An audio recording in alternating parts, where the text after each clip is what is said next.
Muito bom dia, boa tarde, boa noite. Com muita esperança, muita força, muita fé.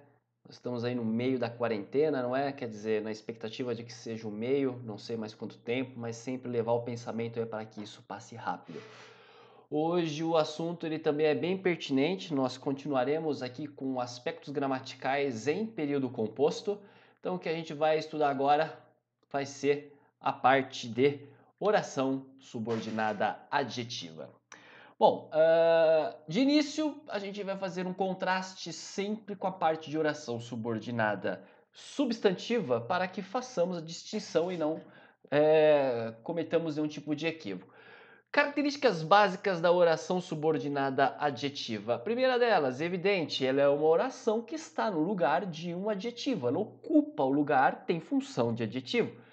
E característica principal da oração subordinada adjetiva, além de ter valor de adjetivo, é que ela é iniciada por pronome relativo. Pronome relativo é de uma importância sem tamanho, porque pronome relativo a gente vê em pronome, a gente vê em oração subordinada adjetiva e retoma em regência.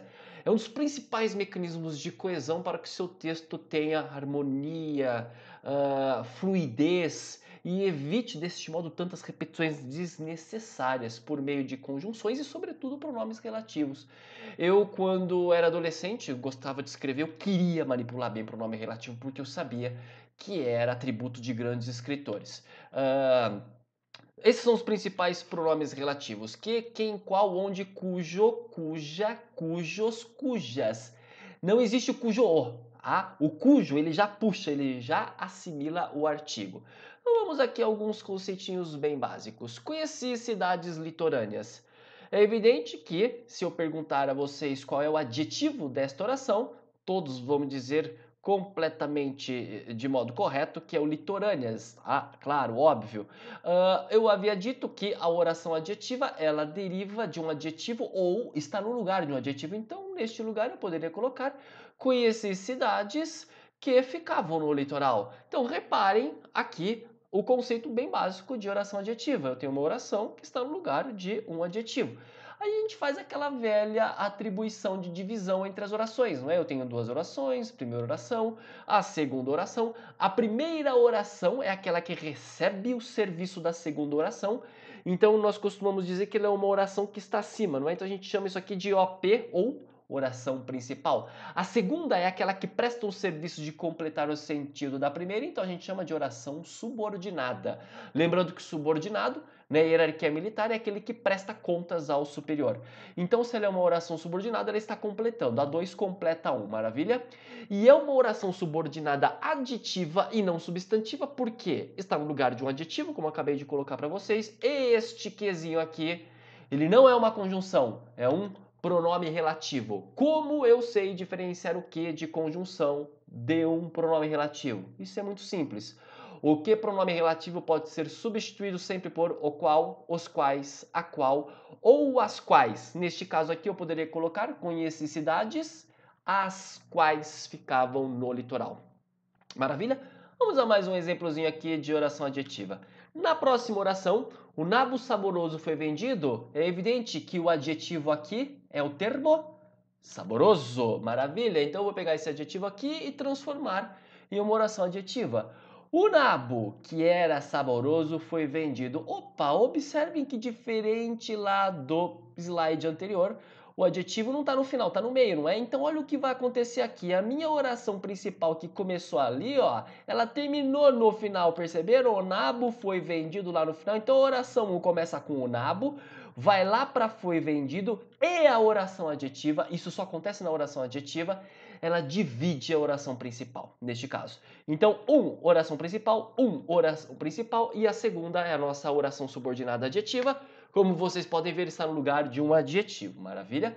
E este que, ele é um pronome relativo, porque eu consigo trocá-lo por o nabo, o qual era saboroso foi vendido. Então façamos aqui uma distinção bem breve para que nós saibamos diferenciar a brincadeira entre o que pronome relativo para o que conjunção.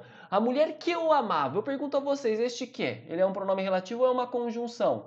No lugar do que você consegue colocar o quê? A mulher A qual o amava fugiu. Se eu consigo trocar o que por os quais, o qual, as quais ou a qual, é evidente que este que é um pronome relativo. Maravilha? Então aqui não há dúvidas. Agora olha o exemplo de baixo. Ela disse que estava bem. Este que? Você consegue trocar por o qual, os quais, a qual, as quais? Ela disse a qual? Não, não dá, não é? É porque este que, na verdade, é uma conjunção. Tanto é verdade que a oração que estava bem, eu consigo trocá-la por isso. E se eu consigo trocar uma oração subordinada por isso, ela disse isso, esta oração ela ocupa o lugar de um substantivo. Portanto, aqui eu tenho oração subordinada substantiva. Olha direito esse slide aqui, veja com atenção um pouco mais apurada para você diferenciar o que? Conjunção do que pronome relativo, levando-se em conta que talvez este seja um dos principais objetivos da aula. Vamos agora então para os nossos tipos de oração subordinada adjetiva. São apenas dois, é super tranquilo. As orações restritivas e as explicativas. A única diferença entre elas é muito tranquila. A restritiva é sem vírgulas e as explicativas são com vírgulas. Então, maravilha. Vamos observar como é que funciona isso aqui na prática? É o seguinte, olha lá, se nós tivermos aqui, ó, os balões que subiam eram aplaudidos, observem que a oração que subiam está sem vírgulas, então eu classificaria como oração subordinada adjetiva restritiva, beleza? Olha que chatice, não é? Para que serve isso? Para nada, é para a gente se ferrar na quarentena. Não, é, na verdade, algo com implicações semânticas. Se houvesse vírgulas, o sentido seria diferente. Eu vou perguntar da seguinte maneira: os balões que subiam eram aplaudidos, quais eram aplaudidos? É aí que muda a brincadeira se houvesse vírgulas. Quais eram aplaudidos? Se alguns balões não subiam, essa é a informação implícita. Ah? Quando não tem vírgulas, os balões que subiam, estou dizendo somente os que subiam eram aplaudidos. Então a brincadeira aqui é a seguinte, ó, só os que subiam eram aplaudidos. Quando não há vírgulas entre que subiam, então neste caso, senhores, não. Eu tenho a certeza que nem todos os balões subiam. Agora vamos fazer o oposto? Os balões, vírgula, que subiam, vírgula, eram aplaudidos. Agora eu tenho uma estrutura explicativa. De novo a pergunta, quais eram aplaudidos? Agora você deve responder todos, porque todos os balões subiam. Bem? Então vê agora de novo com cuidado, se precisar dar um pause aí no slide, observa a diferença entre a oração adjetiva explicativa e restritiva. Vamos ver se vocês entenderam? Vamos pegar mais um exemplo aqui, olha só o próximo. Os carros que ultrapassaram o semáforo serão multados. Aqui eu tenho uma estrutura restritiva. Que ultrapassaram o semáforo não está entre vírgulas. Então eu pergunto a vocês, quais carros serão multados? Todos? Não, porque essa é uma estrutura restritiva. Se ela é restritiva, só os que ultrapassaram o semáforo serão multados. Pressupõe-se então que alguns carros não ultrapassaram o semáforo. Maravilha? Agora olha só, eu vou fazer surgir duas vírgulas aqui. Olha lá, pessoal. Os carros, vírgula, que ultrapassaram o semáforo, vírgula, serão multados. Agora, então, isso daqui virou uma estrutura explicativa. Bem, e de novo eu pergunto a vocês, quais serão multados? Agora, todos ultrapassaram o semáforo e todos serão multados. Essa é a brincadeira. Bem, eu acho que é bem tranquilo, se comparado com a oração substantiva, é bem mais fácil. Só que eu poderia até brincar um pouco mais com vocês. Dá uma olhada agora nessa cláusula de seguro aqui. O seguro não cobre acidentes contra terceiros, vírgula, que são de responsabilidade do segurado. Então vamos lá, vamos imaginar que eu tenho essa cláusula de seguro aqui, e vamos imaginar que eu tenho esposa e filha. E alguém, uma delas, pegou o meu carro. Quem são os terceiros aqui de quem tem uma cláusula de seguro? É esposa, filho, filha. Maravilha? Então vamos lá. Eu tenho um carro, eu tenho esta cláusula de seguro, minha filha pegou o meu carro, bateu. Fez um estrago considerável. Eu pergunto a vocês, com essa cláusula de seguro, o seguro paga? Não, porque está muito bem explicado, não é? Lê de novo comigo aí. O seguro não cobre acidentes contra terceiros, vírgula, vamos explicar, é uma estrutura explicativa. Quem são os terceiros? Aqueles que são de minha responsabilidade. Que é quem? Quem são quem? Esposa, filho, filha. Maravilha? Só que olha esta vírgula que eu marquei aí. Vai que houve um erro gráfico e não tem a vírgula. O sentido mudou agora drasticamente. E de novo eu faço a pergunta a vocês. Se a minha filha pegou meu carro, bateu, o seguro vai pagar? Não, continua não pagando. Só que agora abriu precedente para algo que é no mínimo surreal. Tá dizendo aqui o seguinte, leia aí, ó. O seguro não cobra acidentes contra terceiros. Como não tem vírgula, eu estou dizendo só daqueles terceiros que são de minha responsabilidade. Ou seja, um terceiro que não é de minha responsabilidade e pega o carro e bate, o que o seguro faz? Paga. É isso que está escrito aqui. Não é? Então, se eu precisar processar a seguradora, eu vou chamar quem? Eu mesmo, que sou professor de gramática. Legal, né? Não o advogado, porque a questão aqui é de vírgula e não de direito. Bom, brincadeira à parte, se você precisar ler de novo, se tiver dúvida, só falar aqui que a gente está aqui para esclarecer. Tá? Continuemos, vamos agora para essa parte que eu acho super emocionante, que é pronome relativo. Vou falar que pronome relativo é emocionante, só poderia ser professor de gramática, né? Os pronomes relativos, então, voltando aqui, são que, quem, qual, onde, cujo. A principal função do pronome relativo é servir como um cimento de união entre orações para evitar repetições desnecessárias e enfadonhas, como neste caso. Repara, isso aqui parece redação de aluno que tem está começando a se alfabetizar. Comprei um carro, o carro é lançamento, o carro é vermelho, o carro é espaçoso, o carro vai para a praia. Ao invés de você fazer isso, usa o pronome relativo e torne isso daqui bem mais palatável de ser lido e escrito. Comprei um carro, que é lançamento. Pronto. E no lugar do que é pronome relativo, lembra que eu falei que eu posso colocar no lugar? O qual, os quais, a qual, as quais. Então eu poderia colocar, comprei um carro, o qual é lançamento, beleza, perfeito. Escolha qual é o pronome relativo de sua preferência. Eu sempre opto pelo mais simples, eu colocaria que de uma vez, tá? A menos que haja muitas repetições de que antes, num determinado contexto. Comprei um carro novo, gosto muito do carro novo. De novo, para quê? Ficar repetindo carro novo, carro novo, carro novo, não é? Vamos usar um pronome relativo aí. Comprei um carro novo, o que você vai colocar agora? Você vai colocar algo que está ligado ao próximo verbo em termos de regência. Quem gosta, gosta. De alguém, de algo. Então, comprei um carro novo. De que gosto muito. Ou, no lugar do de que, o que é um pronome relativo, eu poderia colocar, comprei um carro novo, do qual gosto muito.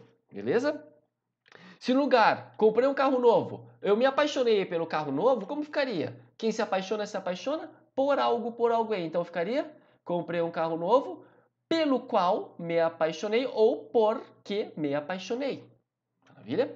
Vamos lá, aqui é mais um exemplo. Namoro uma menina, o pai da menina é delegado. Começando com namoro uma menina, qual vai ser o pronome relativo agora adequado?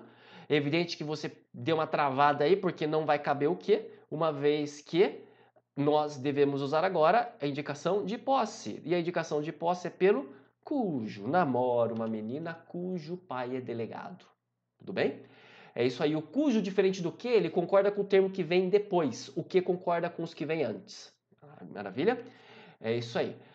Vamos a alguns desafios aqui. É mais uma parte lúdica de brincadeira para vocês exercitarem isso daqui. A lei era injusta. Lutávamos contra a aprovação da lei.